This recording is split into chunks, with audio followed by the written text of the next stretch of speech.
Sean, Blue Dog University. Kevin from the Metal Finishing Academy by way of Polk High. Chris P. Bacon from the Butner Correctional Facility.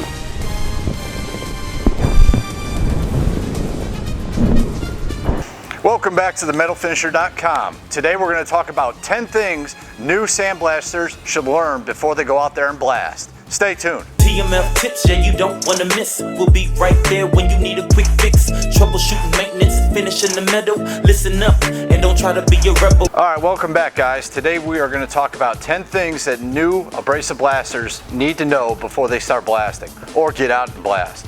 This isn't a top 10, and the more experienced guys might have 10 different things than us, but this is our list. Here we go. Number 1, size does matter. That's what she said. Not necessarily in relation to the blast pot itself, but your compressor size. If you have a 1 cubic foot pot and a 6 cubic foot pot and you're running a 185 compressor, you're going to get the same out of both of those pots. But if you jump it up to a 375 or a 425, you're going to be kicking a whole lot more butt.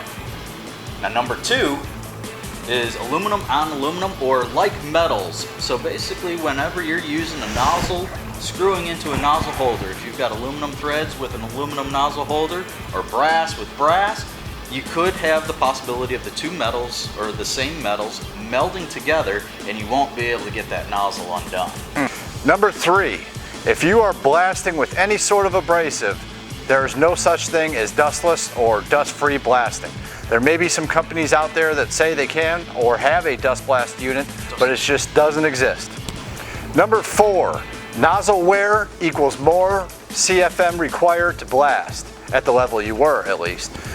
So if you're blasting with a number 5 nozzle at 100 PSI, you're using 140 CFM. Now if you wear that nozzle to a number 6, which is 1/16 of an inch, at 100 PSI, you're going to be using 200 CFM of air to get that blast through. That blast through? Get out there and blast. Why not? Number 5, hose to nozzle ratio. A good rule of thumb is you either have a 3-to-1 ratio or a 4-to-1 ratio, but for our purposes, I'm going to go with the 4-to-1. So if you're using a 1/4 inch bore nozzle, you're going to need 4 times that, which is a 1 inch inside diameter hose.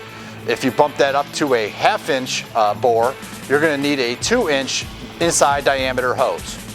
Number 6, the use of an electric deadman instead of pneumatic. So it is recommended that anytime that you are blasting beyond 100 feet from your pot, you want to use an electric deadman instead of a pneumatic. Now there are stats. Number 6, the use of an electric deadman instead of a pneumatic deadman.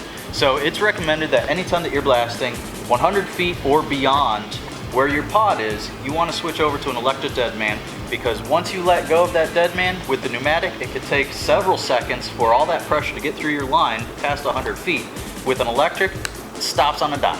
Word. It doesn't stop on a dime whatsoever. I've proven that. It stops a whole lot quicker though. You want to say, it doesn't stop on a dime. But it does better than pneumatic. It stops better. Stops better, not on a dime. Not on. Stops on a 1/4. Let's do that one over. Maybe I'll just do this one really fast this time. Number 7, if you are currently dry blasting and you want to get into wet blasting, but you don't want to make that big investment on getting an actual dedicated wet blast machine, we have an inexpensive idea for you. It's the wind nozzle. Take a look, Sean. It does a very effective job of knocking down that dust while also providing a good blast pattern. Number 8, keeping your operator safe.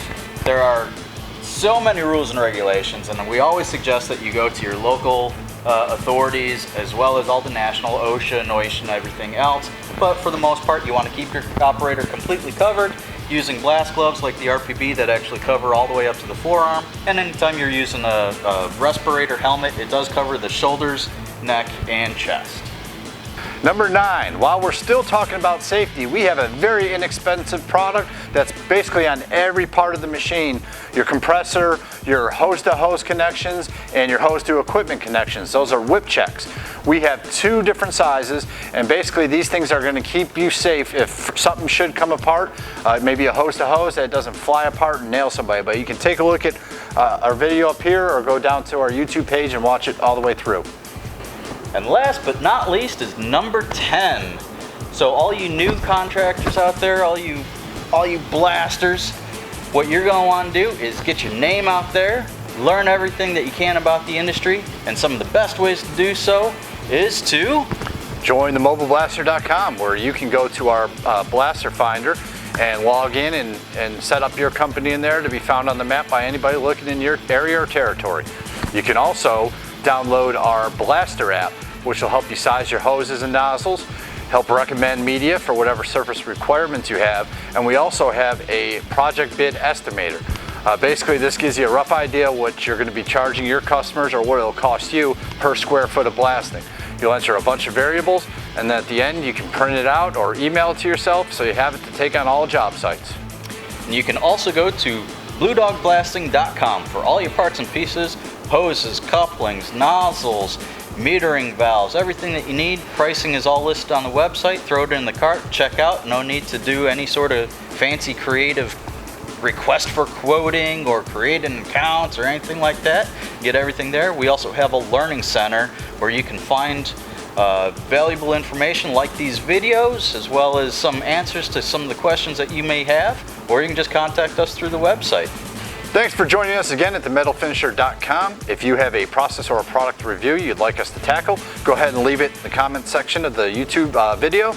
Don't forget to like us on Facebook, subscribe to this YouTube channel so that you are up to date on all the videos that we do.